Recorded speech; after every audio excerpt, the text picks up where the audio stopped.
हाँ, ये मूवी बेकार है। एक और एफर्ट कॉमेडी करने का जिसमें अजय देवगन बहुत बुरे तरीके से फेल होते हैं। सन ऑफ सरदार 2 देख कर आ रहा हूँ और एक ही दिमाग में मेरे सवाल आ रहा है तब से कि भाई साहब ये सन ऑफ सरदार है या फिर सन ऑफ सरदर्द।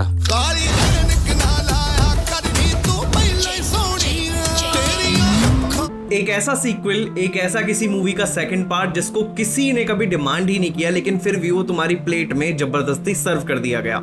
और ऐसा होता है कि जब किसी बिना इंटरेस्ट के कोई चीज तुम्हारे पास आती है तो डेफिनेटली तुम उसकी कोई परवाह नहीं करते, और वही हुआ है इस मूवी के साथ भी। और इस फिल्म को देखने के बाद एक चीज बहुत अच्छे से कंफर्म हो जाती है कि भाई साहब बॉलीवुड अब low level comedy, low effort comedy बना के बहुत ही प्यार से सेटल हो चुका है, उनको ज्यादा एफर्ट्स नहीं लगाने। वो भी सरदार, मैं आपको सैल्यूट करता हूँ। मेरा सर आपके सामने गर्व से नीचे झुकता है।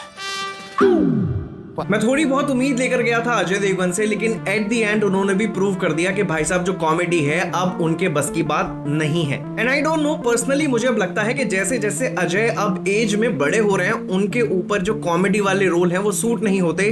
कंपैरेटिवली मुझे ये लगता है कि उनको सीरियस रोल ज्यादा करने चाहिए। पर्सनली मुझे ऐसा लगा कि अजय कभी भी कन्विंस ही नहीं थे सन ऑफ सरदार 2 के लिए, और इसी वजह से जो उनका एफर्ट है उस मूवी में बहुत ही कम नजर आता है। फर्स्ट हाफ जो इस फिल्म का है वो इतना बोरिंग है कि तुम्हारा मन करेगा कि भाई मैं थिएटर छोड़ के चला जाऊं, लेकिन जैसे ही आप इसके सेकंड हाफ में मूव करते हो तो जो थोड़ी बहुत कमान अगर संभाली है वो संभाली है T2 एंड टोनी गैंग ने। लेकिन वो सब भी इतना इंपैक्टफुल आपको लगेगा नहीं, क्योंकि ओवरऑल जो मूवी की स्क्रिप्टिंग है ना वो बहुत ही बेकार है, बहुत ही मीडियोकर लेवल है। प्लॉट इस मूवी का इतना प्रेडिक्टेबल है कि आधे घंटे पहले भी अगर आप थिएटर छोड़कर चले जाओगे तो आपको पता होगा कि भाई साहब आधे घंटे बाद जो इस मूवी में जो भी हुआ एंड में वो बड़े ही प्यार से गेस किया जा सके। एक चीज इसको आप डेफिनेटली मिस करने वाले हो वो है संजय दत्त, क्योंकि उनको रिप्लेस कर दिया गया है रवि किशन से।